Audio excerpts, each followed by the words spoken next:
Então, continuando, né? A gente estava vendo que é possível trabalhar o problema de dois corpos num novo referencial, agora um referencial do centro de massa. E agora a gente vai olhar as implicações que isso tem, por exemplo, para o momento angular do sistema, né? Então, como eu disse para vocês, é esperado que a gente tenha uma conservação do momento angular, né? Então, de tal forma que dl dt, que é o torque, seja nulo, tá? Então, se a gente olhar para o momento angular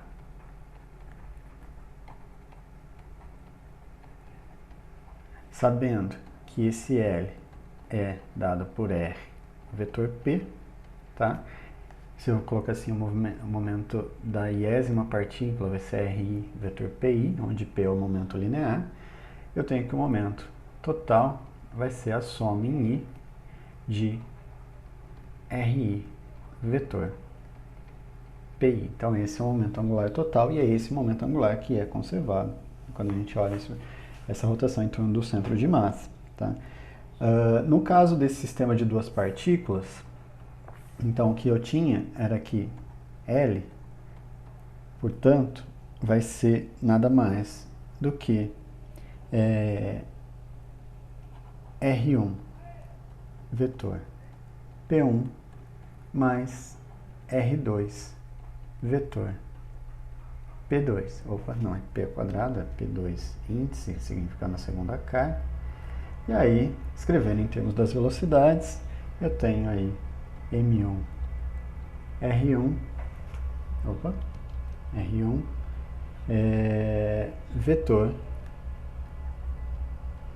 R1 ponto mais M2 R2 vetor R2 ponto.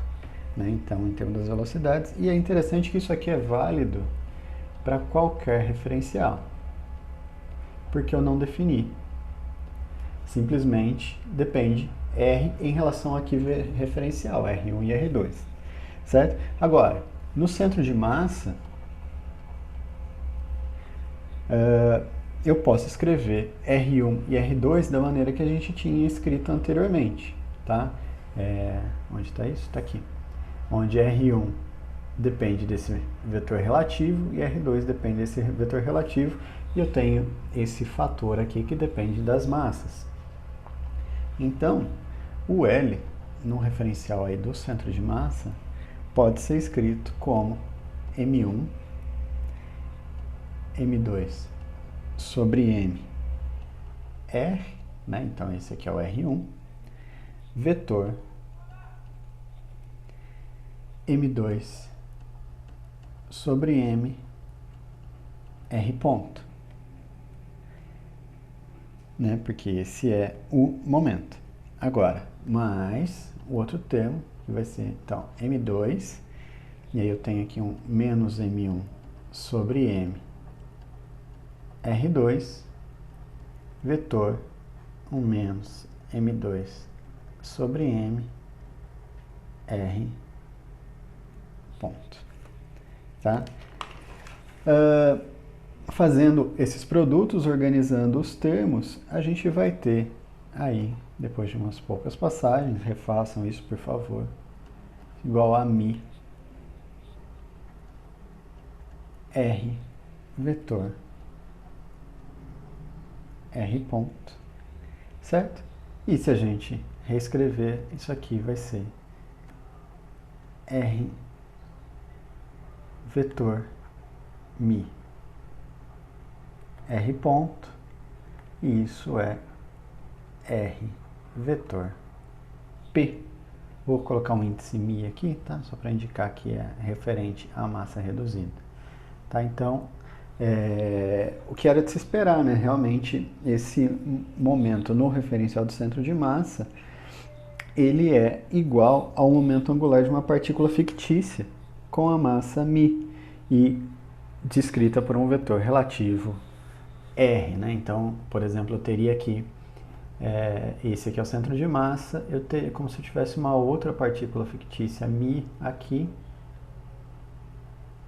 e esse aqui seria R, por exemplo, eu teria aqui um R ponto, certo? E o produto vetorial de R com o momento me dá o momento angular. Então, sendo o momento angular uma quantidade conservada, né, então, como o momento angular ele é conservado,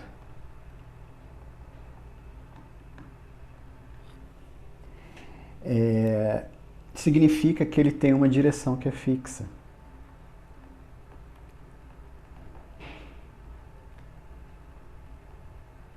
Certo? Que ele é conservado, então ele não muda de direção. E esse momento ele ocorre no plano que é perpendicular ao movimento da massa, né? Então, se eu redesenhasse isso, o que eu teria seria essa situação. Eu teria, por exemplo, o vetor E, o vetor R ponto, e poderia representar o momento, se eu pensar nesse plano aqui, então o momento ele seria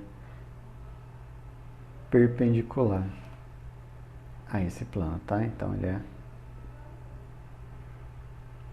não sei se dá para entender, mas ele é perpendicular a esse plano, né? Então se a massinha estivesse ali, ele estaria perpendicular.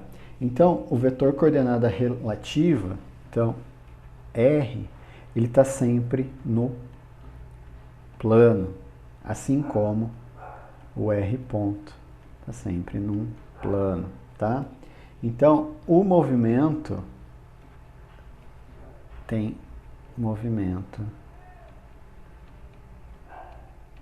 bidimensional. Essa massinha tem um movimento bidimensional. Significa que ela tem uma órbita, ou seja, ela, imagina que esse aqui seja o plano. Dependendo da velocidade, ela tem uma órbita aqui nesse plano. Então ela tem uma órbita plana. E era de se esperar, né? Porque a primeira lei de Kepler, então, colocando aqui, né? A primeira lei de Kepler me diz que eu tenho órbitas elípticas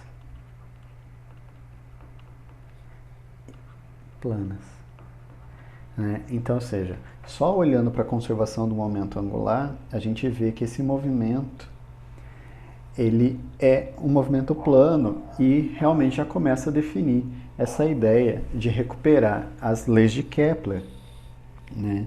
Então, o movimento dessa forma pode ser proveniente de forças que são centrais. Então, a gente tem agora um problema bidimensional que pode ser escrito em termos de coordenadas polares. Por quê? Eu só dependo desse plano que está aqui. Então, se por exemplo eu colocar um eixo aqui, certo? Eu posso definir em termos das coordenadas polares. Então, se eu colocar as coordenadas polares,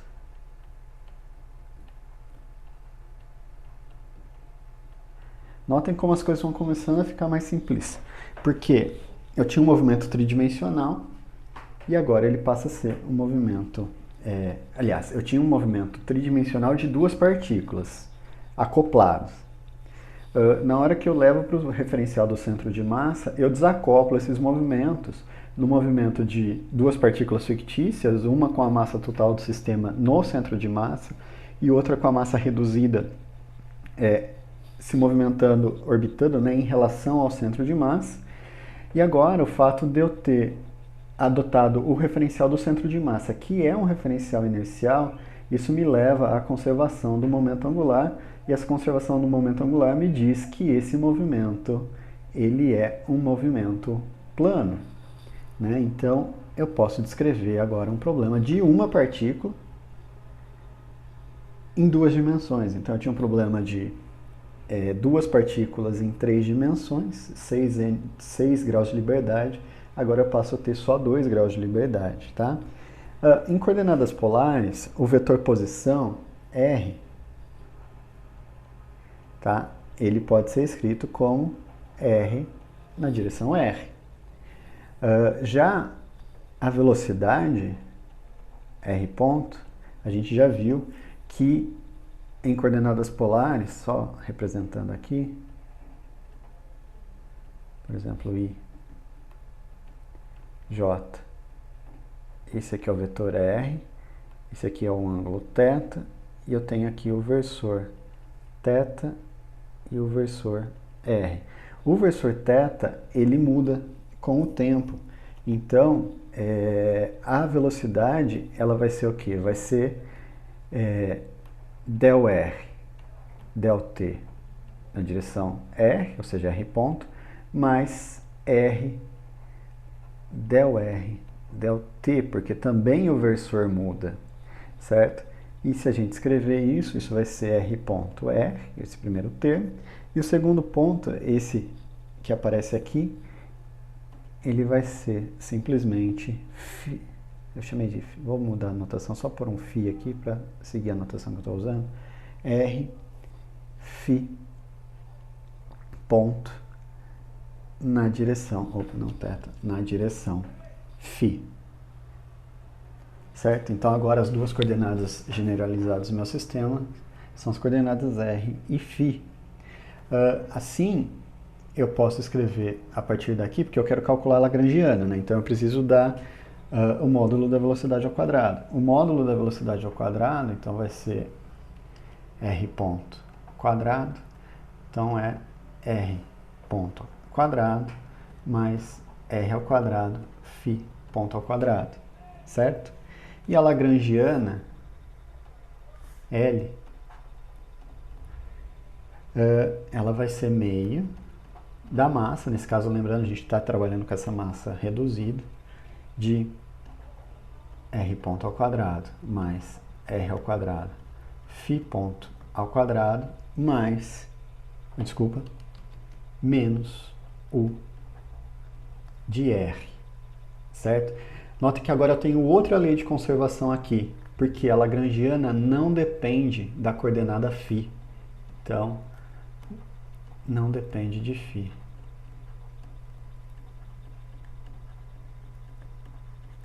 Certo? Isso significa que del L, del φ igual a zero. Portanto, a derivada no tempo da derivada da lagrangiana com relação à velocidade em θ aqui é zero. Então, esse termo que é um momento, isso aqui é um momento generalizado, é conservado. Então, eu tenho mais uma lei de conservação. Essa coordenada φ aqui, ó, ela é uma coordenada que é cíclica, né? Então, tem mais uma lei de conservação. Isso significa que, se eu fizer essas contas, eu vou ter que esse termo que aparece aqui, ó, a derivada com relação a φ, vai ser mi R2 φ ponto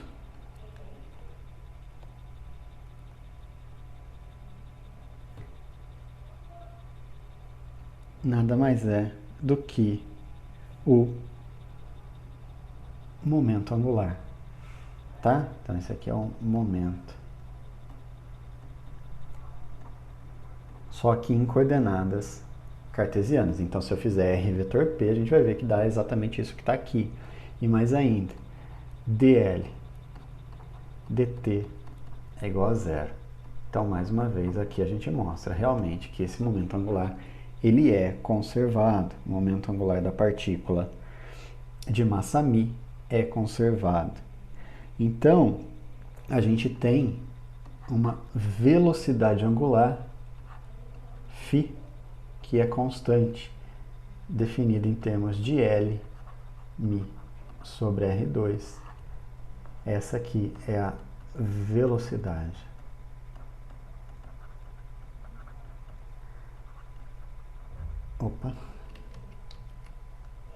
Angular. E essa velocidade angular, ela é constante. Então, ou seja, quanto maior a distância, menor a velocidade angular. Então, esse movimento, ele vai levar àquilo que a gente chama de áreas constantes, né? Então, quanto mais o vetor R precisa andar, né? Então, tá aqui, ó, quanto mais o vetor R precisa andar, menor vai ser a velocidade. Isso faz com que a gente tenha aquela lei de Kepler das áreas, né? Porque se eu olhar dois deslocamentos do vetor R, a gente tem a área sendo fixa, né? Então, esse é mais um indício que nos leva à descrição do problema de Kepler, certo? Então, a equação para a coordenada radial a gente ainda não obteve, a gente só obteve para a coordenada angular. Então, se a gente pegar agora aqui a coordenada radial,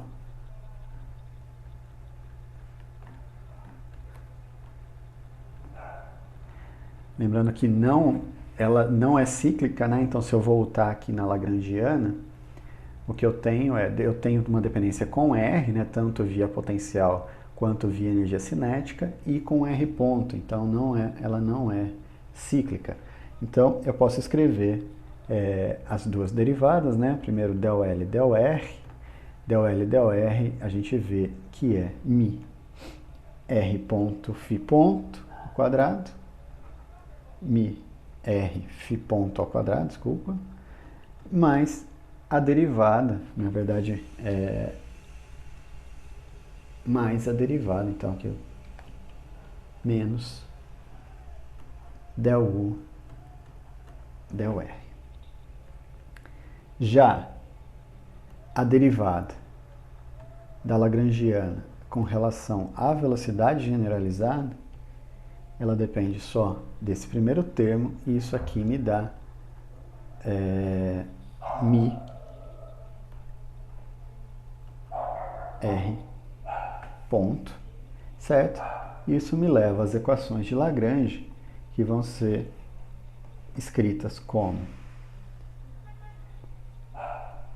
μ R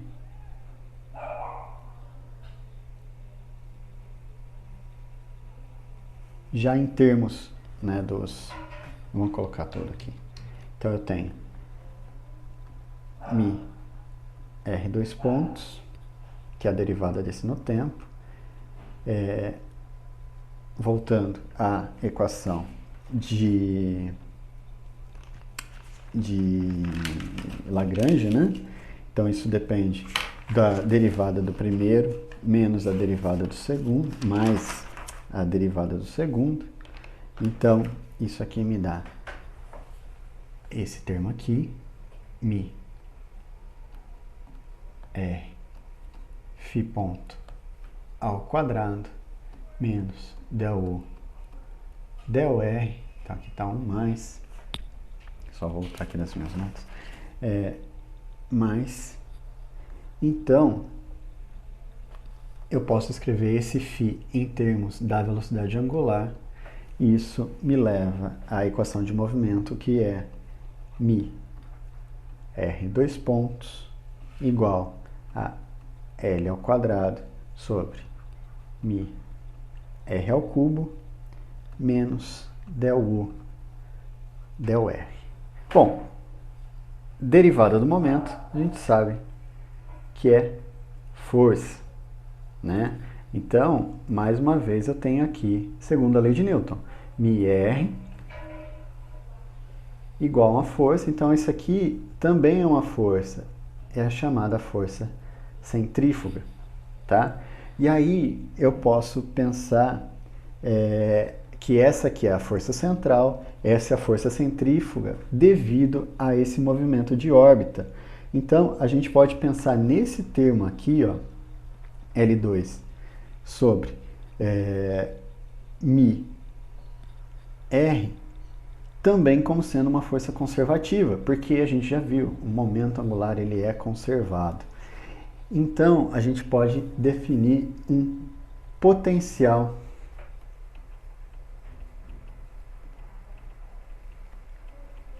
efetivo, certo? Então, se eu tenho aquela força Fc como sendo de módulo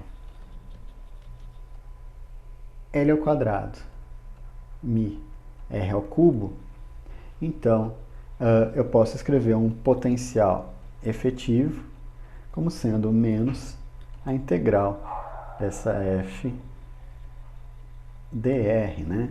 Então, isso aqui me dá L ao quadrado sobre 2 μ R ao quadrado.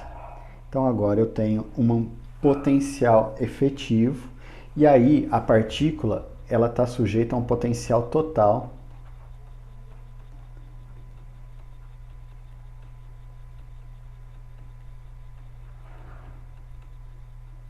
certo?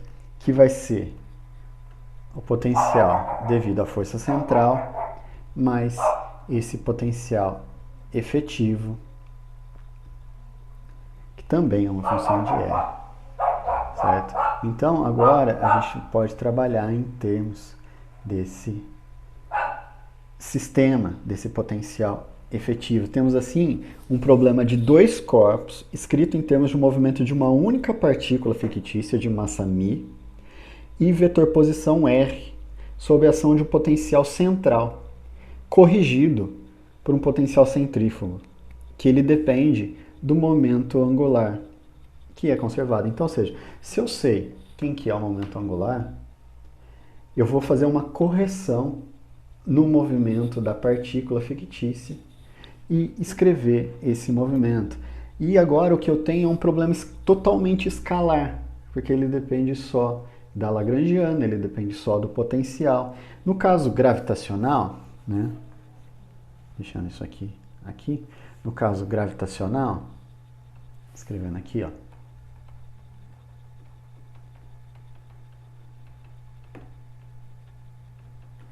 eu sei quem é o potencial central.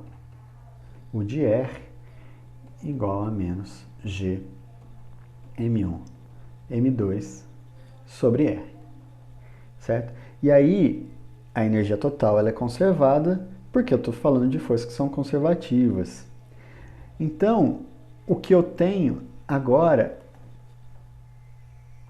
é alguma coisa mais ou menos assim. Se esse aqui for a energia, esse aqui é o raio, né, o módulo do raio. Eu tenho o meu potencial U de R, que é alguma coisa desse tipo aqui. Tá? Então, esse é o U de R.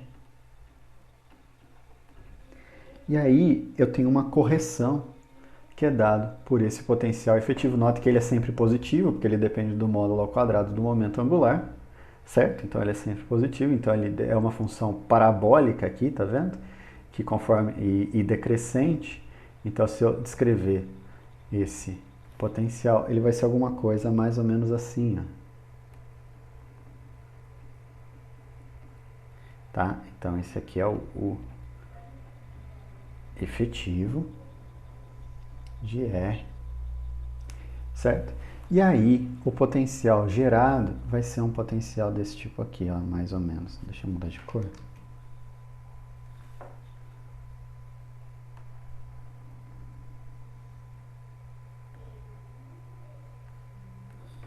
Tá? Então, esse é a soma. Então, notem que agora eu tenho um potencial de mínimo. Eu posso pensar nisso aqui como um sistema que ele nunca vai a zero, certo? Esses corpos, ou seja, há uma repulsão e eles podem deixar de interagir se o raio for muito grande. Então, existe uma condição em que, imagina que eu tenho aqui um corpo e eu tenho o outro corpo viajando com a velocidade em relação a esse cara. O que pode acontecer? Pode acontecer desse cara ser espalhado, ou seja, o raio, que é justamente a distância entre esses dois corpos, nunca pode ser zero. Então, porque surgiria uma força aqui, tá vendo? A derivada do potencial é a força, então tem uma força negativa. E também como essa força depende do inverso da distância, se eles estiverem muito longe, a força é muito pequena. Então, existe uma situação, no entanto, em que esses dois corpos têm uma força que é nula. Então, existe uma energia mínima, porque a derivada nesse ponto, lembrando que a força é menos o gradiente do potencial. Então, força total, potencial total. Nesse caso, a força é nula. Então, existe um equilíbrio, tá? Agora, pode ser que ele tenha uma energia, a energia do sistema, lembrando que isso aqui é sempre a energia total, a energia do sistema, ela esteja entre dois pontos.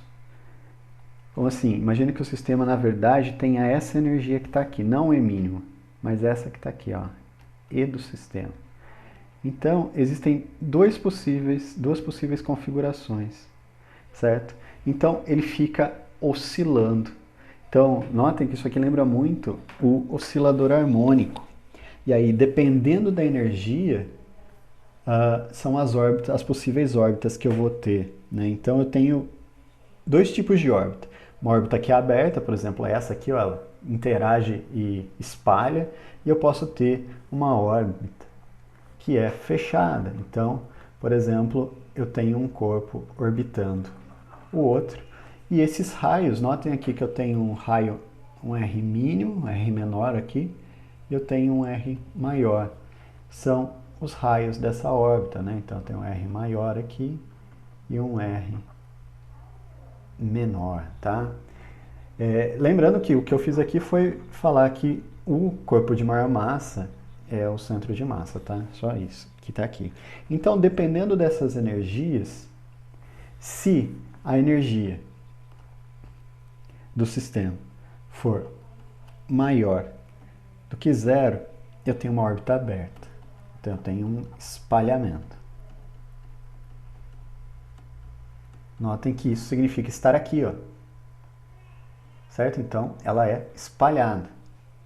Agora, se a energia for menor do que zero, eu vou ter uma órbita fechada.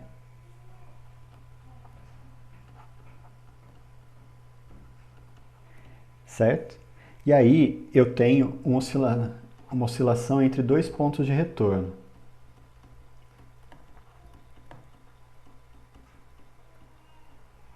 Tá? Isso já começa a caracterizar as órbitas elípticas que são previstas. Então a gente já viu que as órbitas são planas, ponto.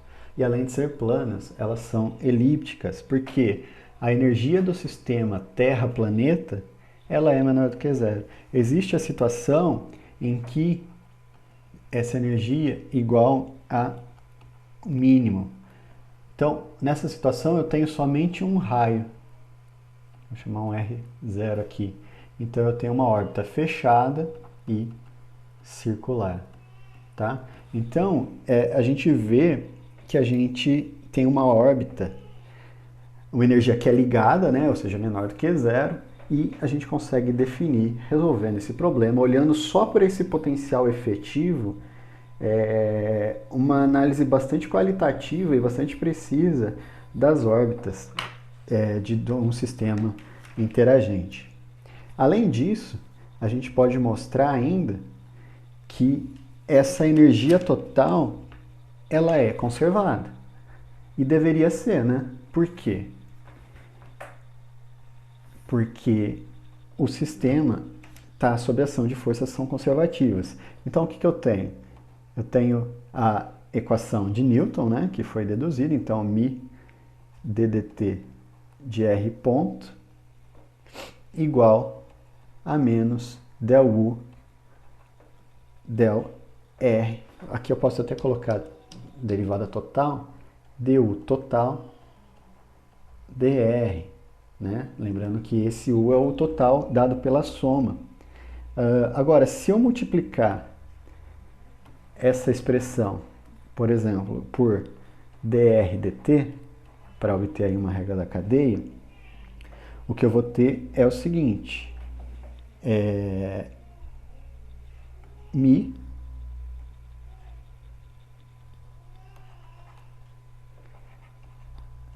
dr dt escalar